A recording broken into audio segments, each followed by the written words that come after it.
Hello, everyone. My name is Julianne Meyer, and I am the host of Own Your Wellness. And how ironic is it that I'm rocking a little bit of a throat thing today? So bear with my voice. We are going to have fun. I feel fine. It's just I'm a little froggy, which is funny because I was just talking about a book with frogs. But anyway, enough about me. I'm excited for today's guest because he is an amazing spirit. We've only had a moment to talk beforehand, but I cannot wait to bring him out. So without further ado, Michael Mulkey, welcome to the show.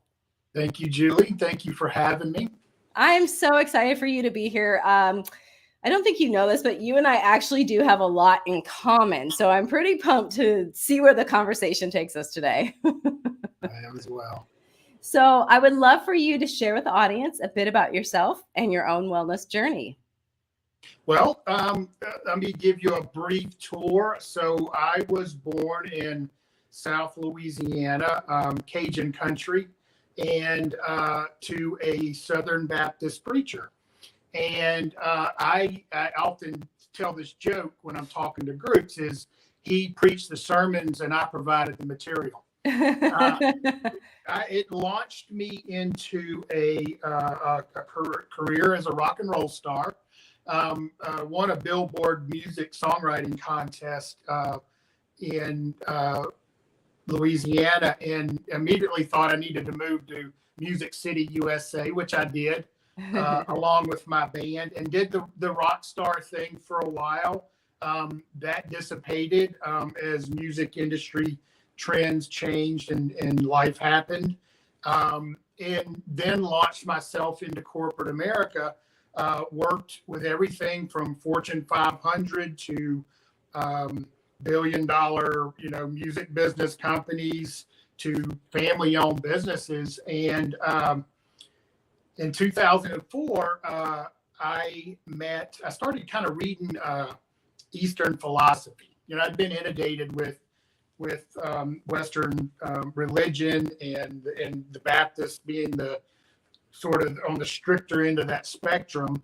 Mm-hmm. And I in 2000, a little before 2004, I met a yogi who actually flew from India to America to Nashville. And for cosmic reasons, I end up at this talk. And I'm sitting across from this guy, and there's probably maybe 50 people in the room. So it's pretty intimate.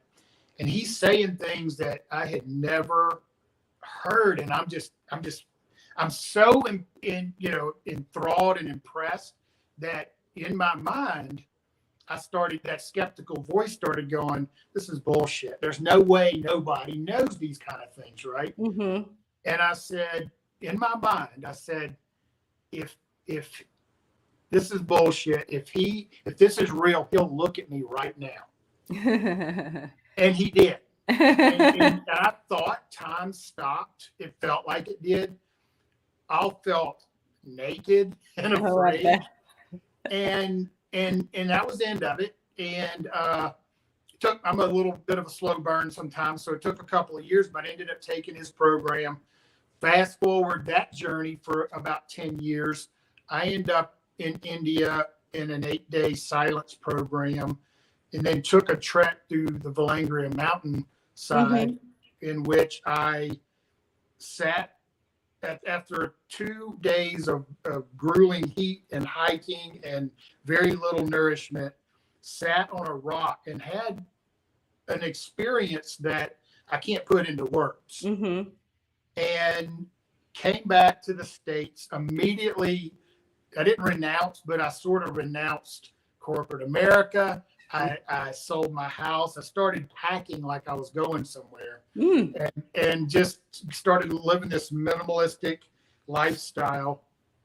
Fast forward a couple of years through a couple of corporate gigs and consulting and things like that. I got really good at using my will and energy and sort of the conscious mind to get things done. I discovered a modality called Psych-K. And Psych-K was kind of my first step into energy work at a deeper level where it wasn't just cognitive and me holding space. Mm-hmm.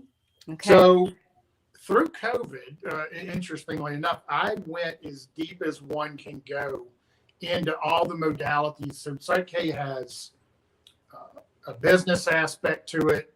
It has a mind, body, spirit aspects, spiritual. It just has everything.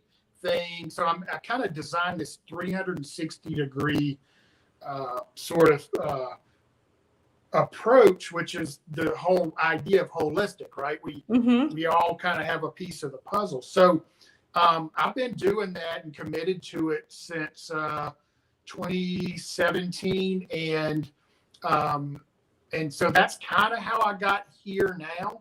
And it's been an interesting journey with COVID and sort of the collapse of the old systems, or as they start to break apart, in this kind of new thing that hasn't quite emerged yet is coming. Yeah. And yet, we're still kind of in that liminal space.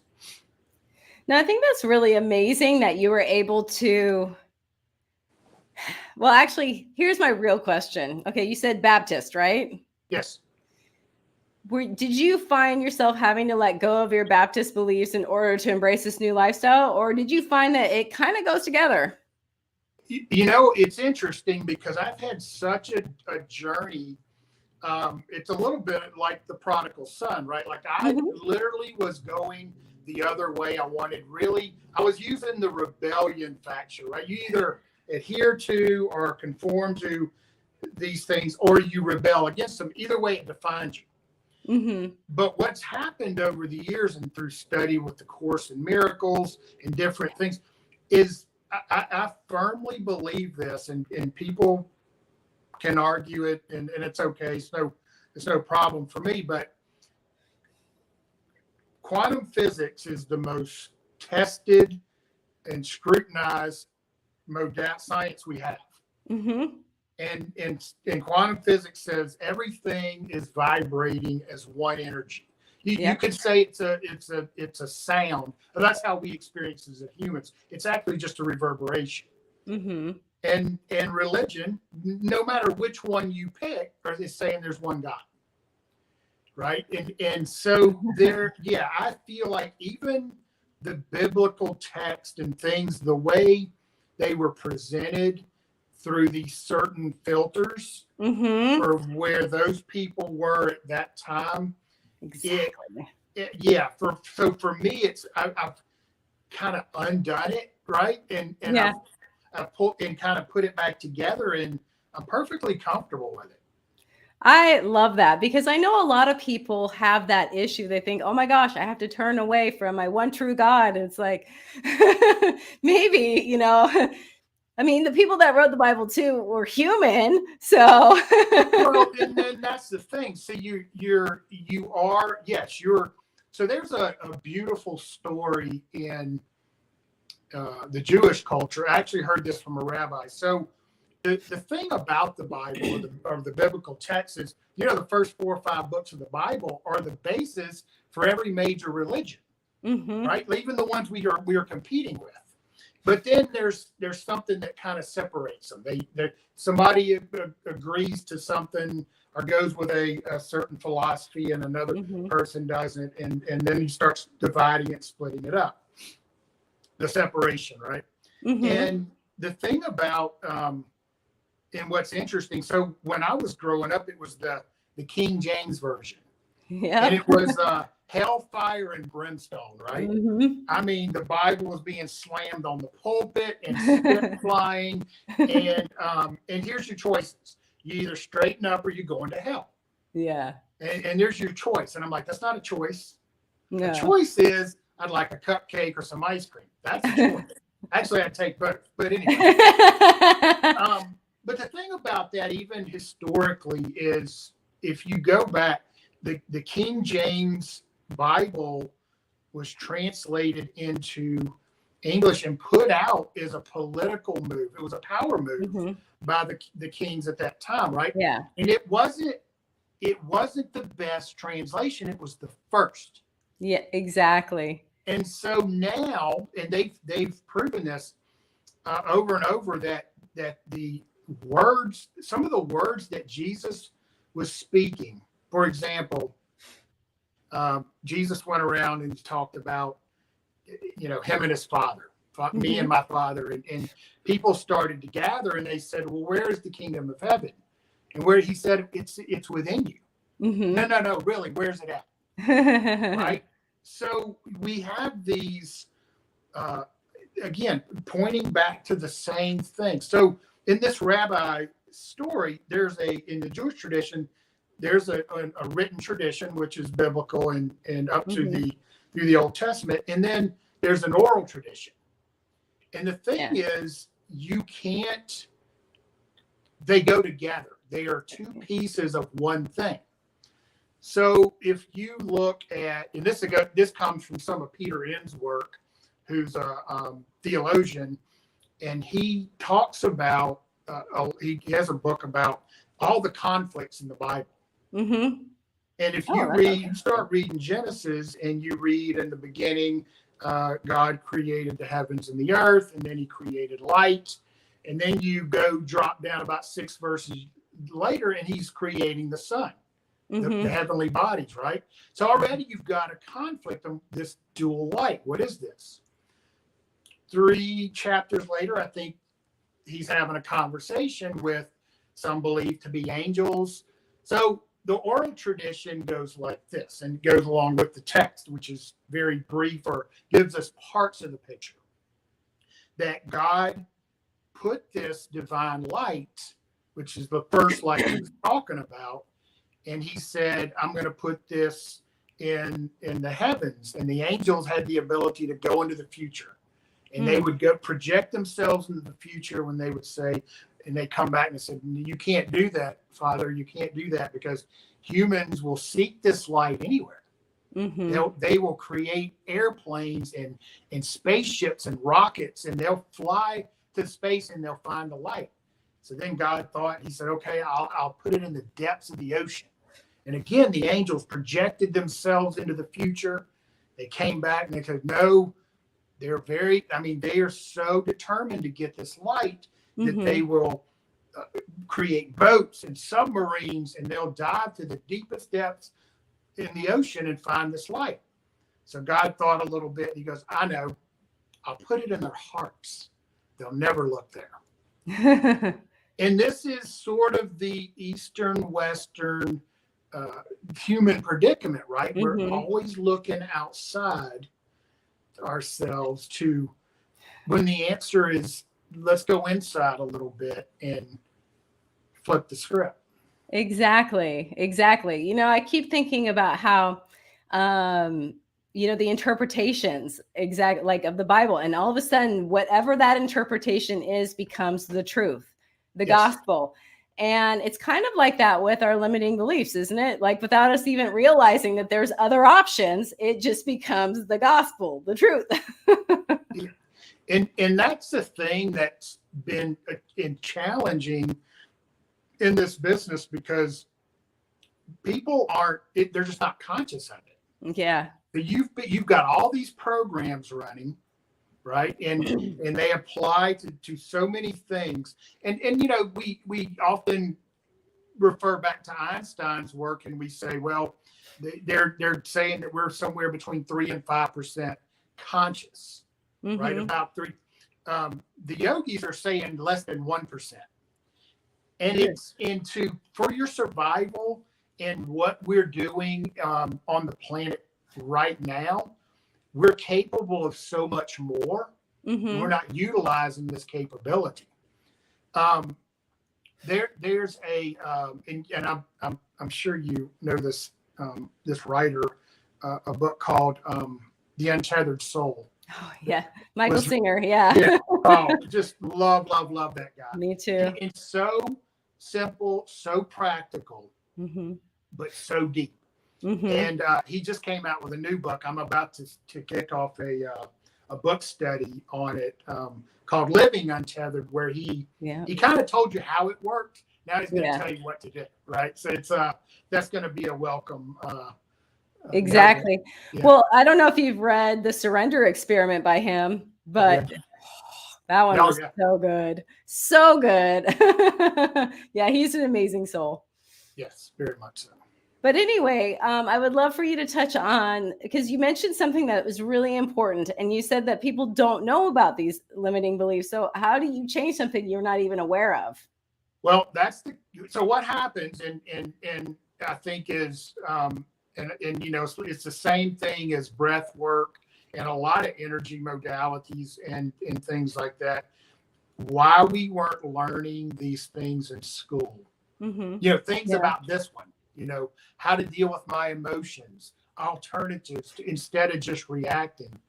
ABC 1, 2, 3 has its place, but it's not everything. And so one of the things that I tend to see with people is a pattern.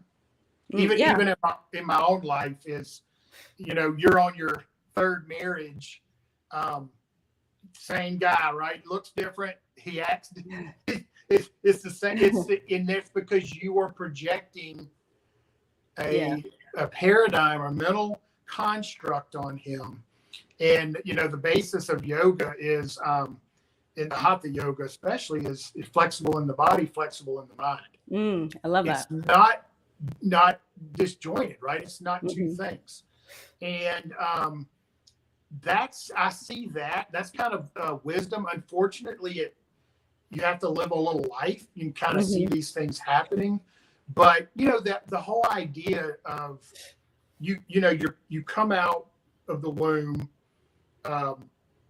Some people say a clean slate. There's another dimension of karmic and genetic DNA, generational trauma type stuff. That like we have to, you know, it's like don't throw the baby out with the bathwater, because that's how we survive. That's how we learn so quickly. We don't have to learn to run away from a tiger. It's embedded in our DNA. It'll happen. So, but we did pick up some things that we no longer need anymore, right? Are not applicable for today. But let's say we just started clean at birth, just to make it easy. And in your first 6 to 7 years, children don't have discernment yet. If you've ever teased a small child, and I do this a lot with my nieces and nephews, when they're real little, they'll either get upset about the tease, or they'll go, "Are you kidding? Are you a kid, Uncle Michael?"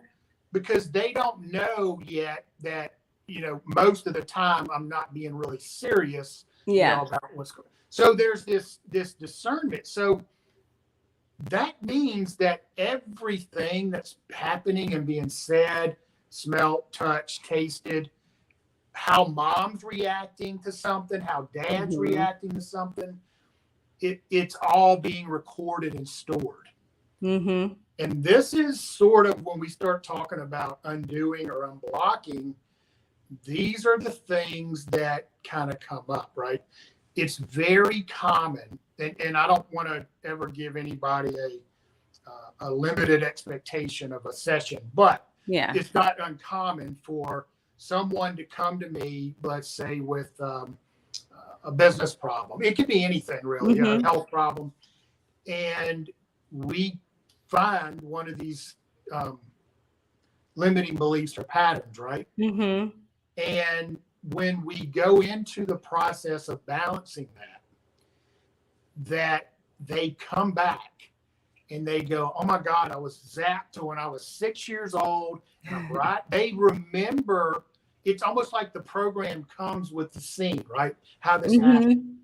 And it's so fascinating, and it's such an experience for them to go, "Wow, I don't need that anymore." Right. And it's and now that can be also a breadcrumb to the next thing. "Oh wow, I didn't know I had daddy issues," right? And now we have something else that we can just keep going further and further into the session with, to help, you know, get them as free of that as possible. Now, I think that's really You touched on a lot of things that I want to kind of dive into. That being said, we're talking about working with you. So I want to make sure that we pop up your website real quick. And I've checked out your website. There's a lot of good stuff there, people. So even if you don't end up working with Michael, you should go check it out. But I would love for you to explain, how to navigate it and what, maybe some things to look for.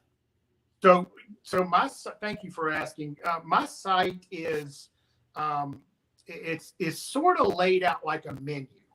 Mm-hmm. And here's the thing, when you start getting into energy work, and we've just done so much work on ourselves. Mm-hmm. Everything I do is things that I've done. It's not something I went to school for, right? And came out and said, okay, now I'm going to go try to make a living. No, these are things that I've done, and they're like the cream of the crop.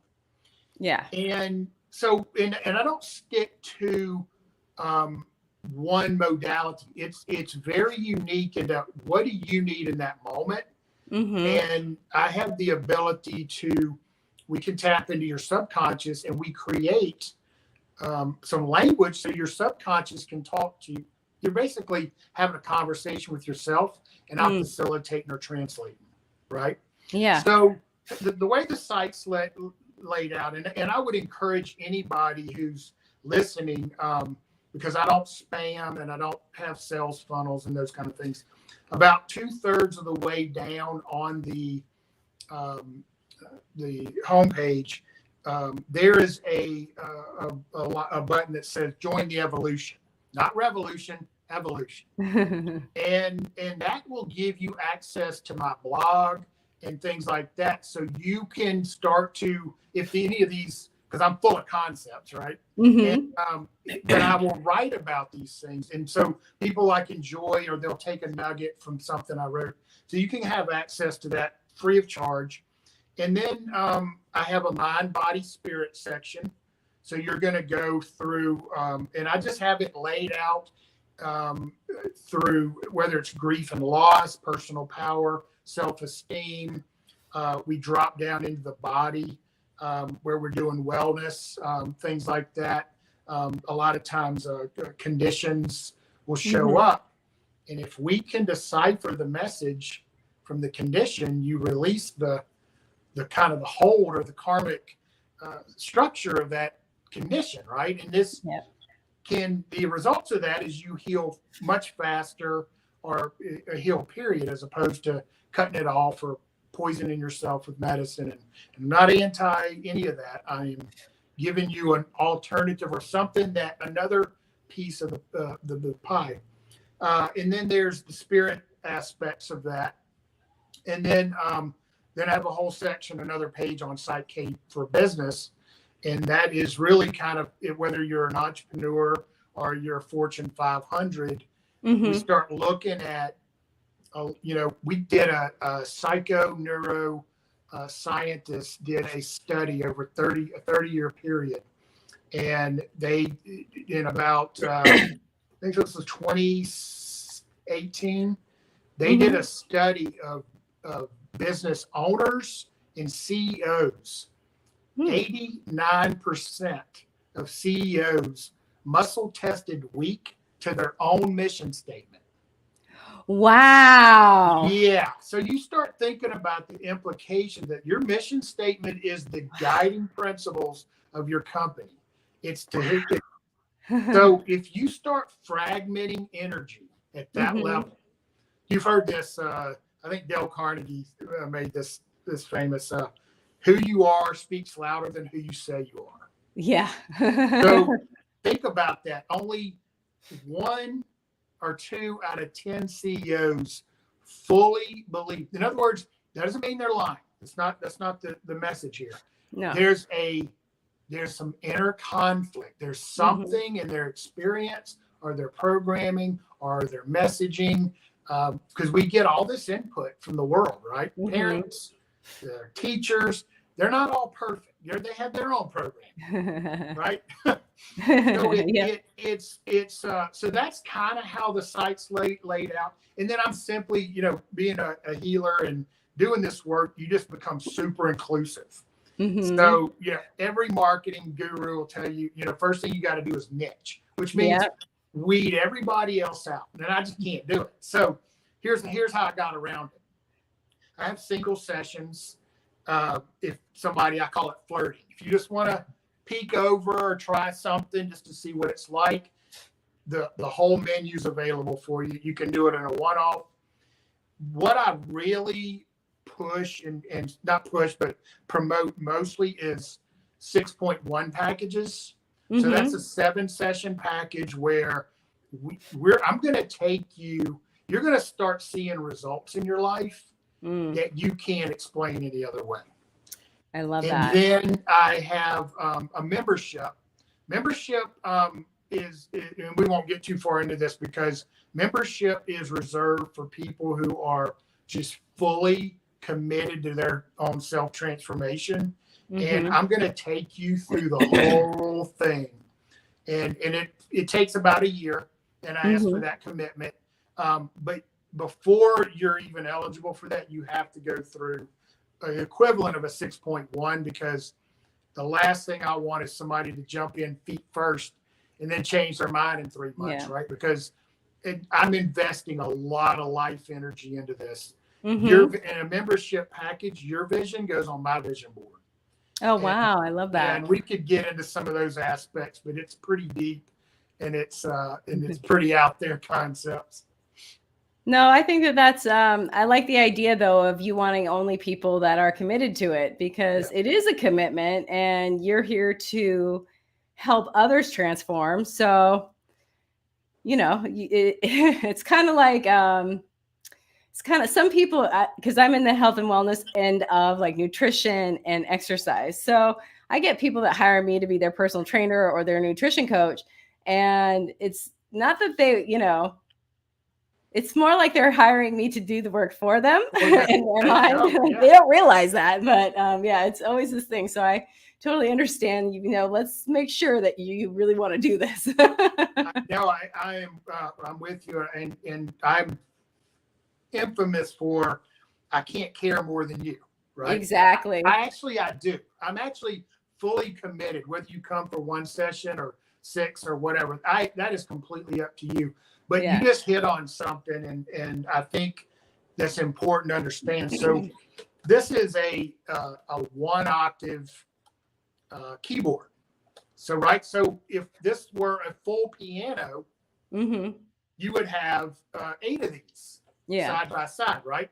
And you get all the way through the lowest notes, right? All the way to the highest. And if you think about it in terms of music, if I'm down here and I'm playing da da da da, right? Immediately Jaws. I don't have to say it very much, right? And then if I play the high keys, think, maybe a little mouse running across the floor or a fairy, right? These are 2, but this representation of, a lot of us have a 1-octave heart right now. Because, and here's what happens a lot of times, not all the time. And the reason I have carefully structured the 6.1 the way I did is because somebody comes in. First of all, there's a little bit of, I want you to be open and willing, right? Of course I do. What guru doesn't, right? And I'm not claiming to be a guru, but this is because it's the only way this really works. But you're checking me out in my accent, my Southern accent, and what am I saying? And these are going through filters, and slowly you're starting to get acclimated to the process. And as you go along, you start getting more comfortable. You start to trust it more. And when you start seeing results, it's no different than going to the gym, right? Not that fun in the beginning. No. But results are motivating. Exactly. So, but what happens a lot of times is people think that the road to success goes from here to here, and it's a straight line, right? Yeah. But it's not. It's this ditch. And this ditch might bring up some grief and loss. Yeah.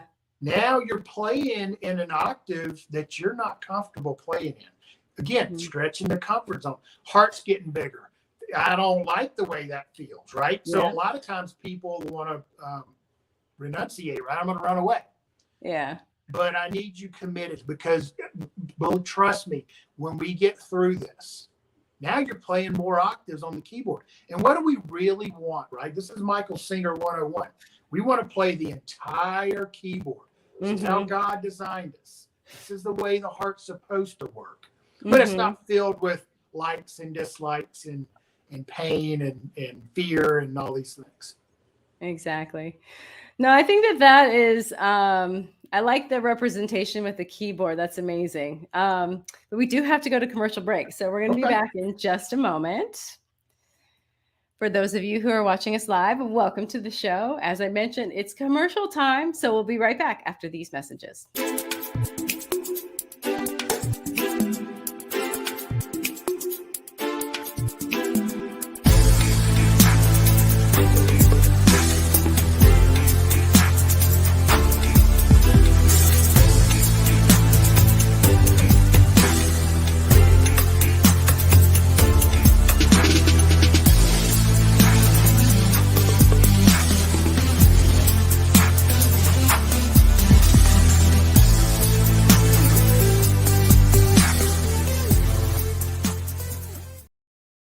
Are you someone who is struggling to move forward because you suffered a loss?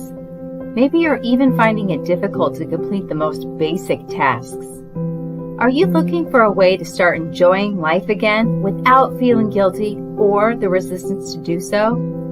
Spiritual life coach Sarah Stockham saw a need for people who haven't learned how to grieve without putting their entire lives on pause. And so she created a program that solves this issue called Choosing Life Right Now.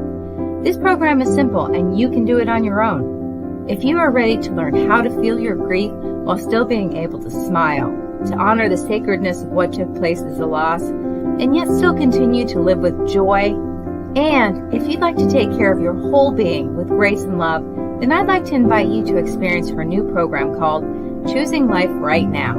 Sarah is currently offering her program for the promotional price of $77, but it won't stay at this price for long. To learn more, check out her website. The address is on the screen.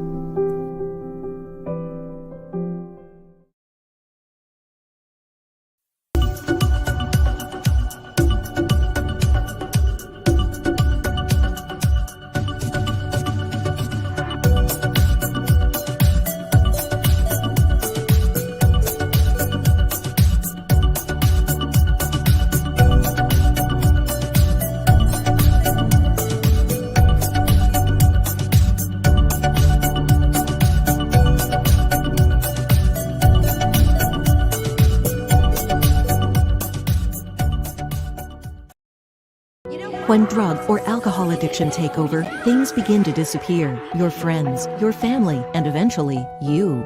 Recommended by Dr. Phil, New Method Wellness can help get your life back with individualized treatment plans for dual diagnosis clients. New Method Wellness provides the most highly credentialed treatment in a safe and welcome environment. Call New Method Wellness for your free consultation and ask about our national accreditations. Together, we can put the pieces back together. Welcome back, everyone. If you're just joining us now, my name is Julianne Meyer, and I am the host of Own Your Wellness. And today's special guest is Michael Mulkey. Let's bring him back on. Hello, my new friend. How are you? Loving it. Loving this conversation. Me too. It's so much fun. So I would love for you to share what you think is, if you're in the health and wellness industry at all, or like even personal development, you've heard the term like limiting beliefs, you've heard the term, all these unconscious thoughts, things like that. But what do you think is the biggest misunderstanding of what you do? Well, the biggest misunderstanding,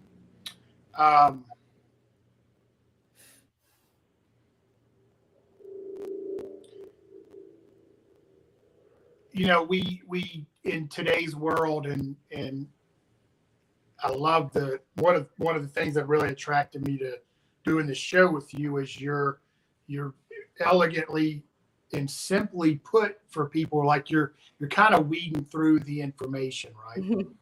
So one of the things that I think, and this was surprising to me, I have a particular balance that I do, and it's called the core belief balance, and it is a sort of a package in its own. So you can kind of look at this like, okay, you come in and you're Julie 1.0, right? Mm-hmm. And when you go through this balance, we're literally upgrading you to Julie 2.0. I was going to say software, but you're not a computer, but that's a good analogy. And what happens is, what I think is something people need to understand is, and you mentioned this in your show notes about, we went from the information age was kind of like, we went from not enough to too much information almost overnight. Yeah. and like you said, it is, there's also a lot of conflicting information. Mm-hmm. So during this balance, we go through these beliefs, and I'll give you the first one. The first one is, we're gonna muscle test and check, and you're gonna say the words, I want to live, right? Something that simple. Mm-hmm. And I'm going to test you, and you're either going to be strong or weak, meaning that you, at a subconscious level, believe that, or you don't, right? Mm-hmm. The next statement is, I want to die. You would be shocked at how many people, me included, the first time I went through this, Mm-hmm. I believe, yes, I want to live. And I had done so much work. When I tested strong to I want to die, I was offended, right? I'm like, oh, you don't understand. I've been to India. I went to the other side of the world to figure this mess out, right? But there's still something in there. There's still something in there that I was unaware of. And so we go through these there's 13 pairs, and it just touches all these aspects of your life. Mm-hmm. And it literally is like a new lease on life. This is one of the ones where you get out of the session and the phone rings and it's your ex, right? The one that you never got closure with. It's like that kind of stuff's happening. And it's not because of anything woo-woo. This is like you are pure being of energy and light. Mm-hmm. And you're resonating at a certain frequency. And now you're resonating at another frequency. So one of the things I think that people get a little concerned about is there's a little courage that's needed to really want to look into these shadow areas that we're not aware of. And the thing is, where do you hide? Where would you hide something if you didn't want anybody to find it, right? You'd hide it in a dark place. Yeah. You're hide it in the middle of the room, right? Too obvious. So these jewels, always put in the back room, under lock and key, under the bed. We have to go find them. Yeah. But I think it people think that it's going to be hard, it's going to be long, and it's completely the opposite. I could balance someone in the membership program. I could balance somebody in a matter of 30 seconds.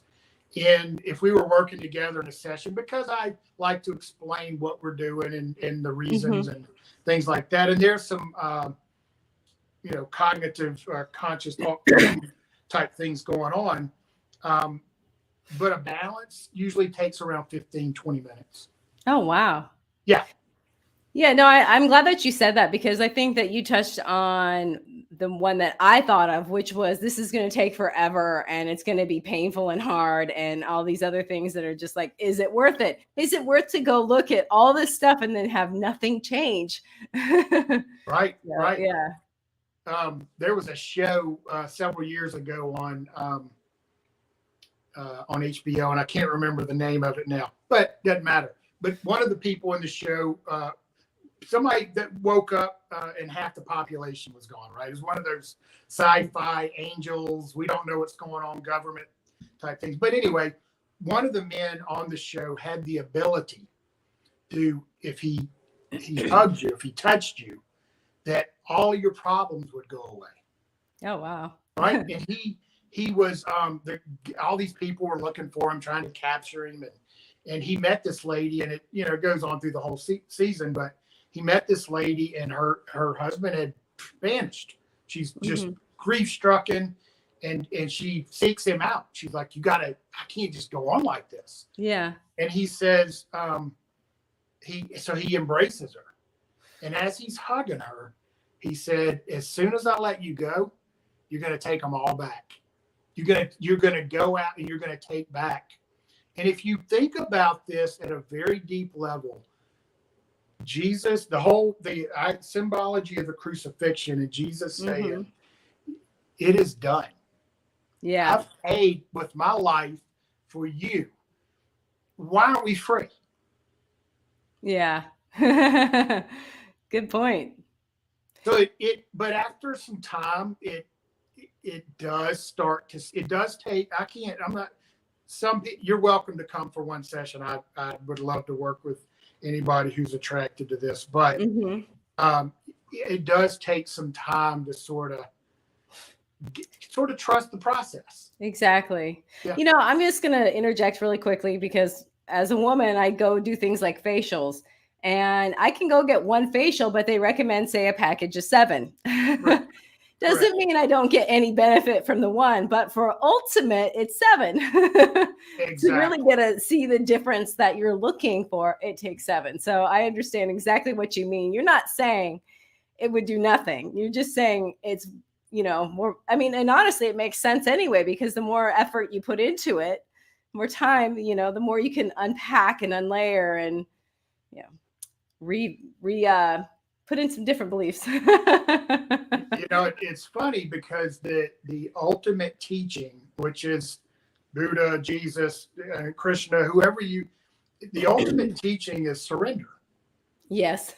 I'm surrendering to this moment, right? I'm not making up stories about how it should be or shouldn't be, or I don't like this, and you said that, but I'm surrendered. This is a 13.8 billion years, right, of evolution to get us to this point where you can sit here and observe and experience this through your 5 senses in every moment. But we only like it at the beach, or we only like it in the mountains. It's like, oh no, this moment. I'm still learning this, and surrendering has been a really hard path for me, but I do believe it. Yeah, so do I. I have opinions, and I love to call them opinions instead of judgments about everything. So, but something that I was thinking about too was, that inner critic, that inner voice that's like yipping and yapping, and the one that said to you, if he looks at me, then I'll pay attention. I'm curious, when you start doing this work, does that voice change at all, or does it kind of stay the same and your relationship with it change? That voice is still there, and here's the thing. Here's how I choose to deal with that voice. Now, I'm no saint. Like, I don't get it right every day, but I get up every morning and I have I call it a disruption practice, where I start the day in a way that I know best, right? I got to keep this one clean. If I'm going to work with someone else and take on or work with their stuff, my first job is to be super clean myself. I can't come in with I'm thinking about my problems while you're talking. This is not going to work. Yeah. But here's the thing about the mind. And I don't like to label. I know we go, well, that's my ego, and this is, well, your ego. Take responsibility for your ego, because it's part of you, right? Yeah. You have a choice. Who's in control? This is all we're talking about. So with this voice. So right now, your heart's beating, your lungs are taking in oxygen and converting it into things that your body uses, and your liver's cleansing your body. All these things are happening, right? And we don't get mad at the heart for beating. We don't get mad at the lungs for breathing. What does the mind do, right? The mind is, and we did unfairly give it a task to keep us safe. Yeah. And it's too big of a task. I did some really deep work, and I thought it was brilliant. And this analogy might help people. So if you think about you're sitting here, and imagine there are 3 chairs in front of you. Mm-hmm. Okay. In the first chair, that's your inner child. This is Julie creating. She's in the zone. She feels she's not thinking about worrying about paying the bills or worried about somebody hurting her, because you can only get into that state if you feel perfectly safe. Mm-hmm. Okay. Something in life happened. Various people call it different things, but something happened, and Julie developed a second chair. Mm-hmm. And in that second chair sits, you can imagine, a general. The general's job, and his only function, is to keep Julie's inner child first chair safe. Right? Now, bounce over one more, and then there's a third chair, which is your adult chair. This is the chair you want to be making your decisions from. So when you think about when the general steps up, and the big thing here really to focus on with people is, whenever you're starting to go there, ask yourself, what chair am I in? Yeah. and you will find out that you are sitting in that middle chair, that second chair, a lot of your day, right? Mm-hmm. And then why aren't people responding to me in a loving manner? Why would they? Yeah. Right? They're seeing this version of a general or a Hitler or whatever terms you want to use, walking through the world, and all this makes perfect sense to protect the psyche. Mm-hmm. But I think that always helps when I'm working with people, and when they keep kind of coming back to the same thing, is like, okay, let's get present. Some people go check in with your emotions, but just check in and see what chair you're sitting in as you're going through your day. Something you said that I really wanted to, just like an analogy that came to mind. Well, not really an analogy, but you'll understand, is, you said that the brain has this unfair task of protecting us. Well, that's right. And I just feel like the directions were so vague. So it's trying to protect us from things we even want sometimes. Oh, exactly. Well, that's the thing. Go back to, I want to live, I want to die. Mm-hmm. Here's the basis of all of this work, and definitely for my work. If you and I don't know if everybody's going to see us on screen or some of us just talk, but let's imagine that this is a circle where I'm drawing on a whiteboard or a chalkboard, and this circle represents your core beliefs. Mm-hmm. And then we go straight across and we draw another circle, and in that circle, I'm going to write the word attitude. So your core beliefs determine your attitude, right? Now I'm going to draw straight down under attitude, and I'm going to write the word behavior. Your attitude determines your behavior. Now I'm going to draw back under core beliefs, and I'm going to write results. Okay? So your behaviors determine the results. Here's the problem. The results have to match the core belief. You are hardwired for this. This is where the term self-sabotage, or I was right there at the brink of success and then I ruined it, right? Because there's something in there. And so this kind of goes back to, there's 2 people that readily find me. The first group is they've had an event. They're suffering. Relationships breaking up, businesses falling apart, are growing too fast. They're freaking out. Health issue, diagnosis, something like that. And then there's a lot of people who don't. And then there's this other group that want the edge.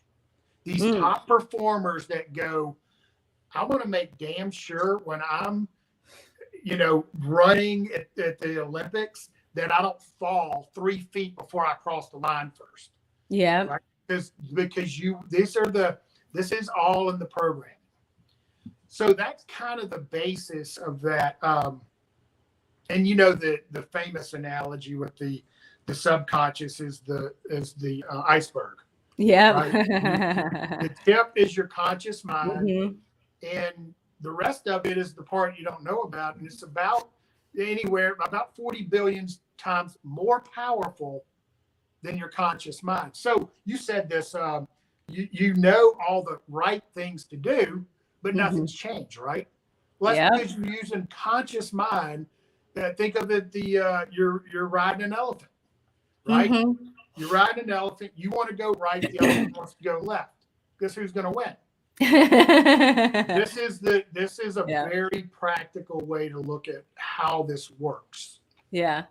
Something that I just want to say really quick, and we're almost out of time if you can believe it, is that, all of my spiritual mentors, gurus that I've worked with have all, and I know this to be true, obviously at this point in my evolution, but that everything, from my science background too, everything is energy, and everything that has been created started in energy form first. Thought is energy. Everything is energy. So it makes sense that if you don't have that iceberg right, that energy part. Absolutely. Yeah. No, I love that. We have about 3 minutes left. Is there anything that you'd love to share with the audience before we wrap up? When I first met Julie, one of the things I commented on was her logo, which I absolutely love, and it's the hummingbird.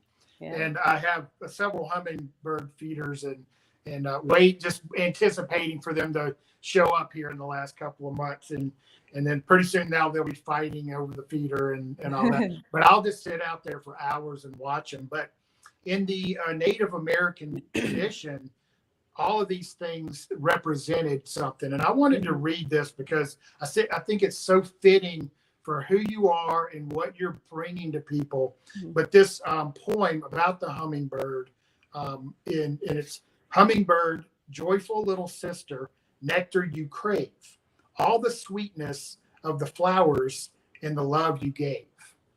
Oh, wow. That is beautiful. I have so enjoyed talking to you. I could probably go on all night, but no, I really appreciate you being here. I feel like we really just touched that top of the iceberg, the one that's up above the water. We didn't even get anywhere deep. At least, of course, it takes a little while to chip away. Also, you have something that's coming out real soon, right? Or you wanted to talk about? Yeah, I've got a program right now. What I'm pushing is called Creative Mastery 6.1. Again, it's a 7-session package. This one in particular is sort of geared towards the creative, the artists, the songwriters, the musicians. I am one. I'm a creative, and I know what the zone feels like. I know how to access the muse. I also know what gets in the way. And so this is something that if you really want to go deep into your art, it's not limited to those people, but it's available to anybody. But those are sort of the people I'm talking to right now. But obviously, anything you're struggling with, any way I can help, I would be honored to help work with anybody who's interested. Oh, I love that.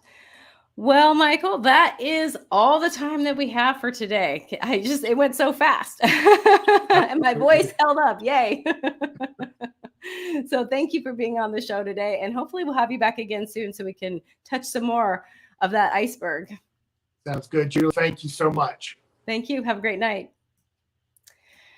And as I mentioned, that is the end. That's all we have time for. So enjoy the rest of your week. We will see you again soon, and bye for now.